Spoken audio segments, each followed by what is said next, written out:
Death of Oscar-winning actor Philip Seymour Hoffman over the weekend has sparked a national conversation about drug use.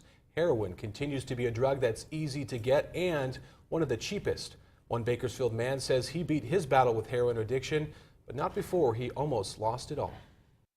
Looking back, when Tyler Nelson walks the streets of Old Town Kern, he goes back to a time in his life when he hit rock bottom. I started with smoking pot at 15.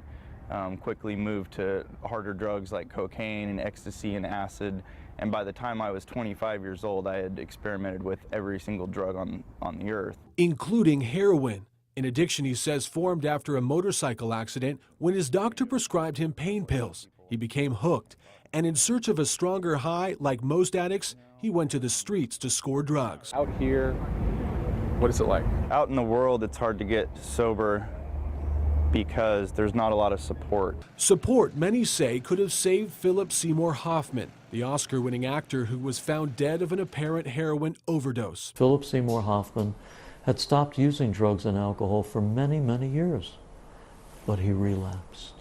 And that's a direct sign that addiction is a disease that never goes away. The CDC reports heroin overdose deaths in the U.S. went up 45% between 2006 and 2010.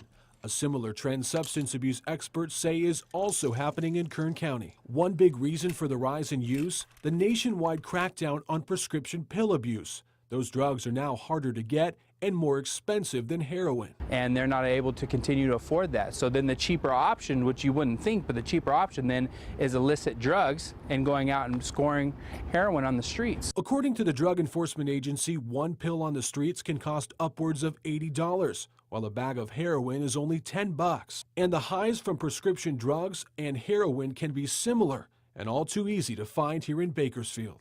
Not too far from here, a block or two away, you have drug houses, you have drug deals going on as we speak. A reality that led Tyler Nelson to check into a year-long program at the Mission. You've been good.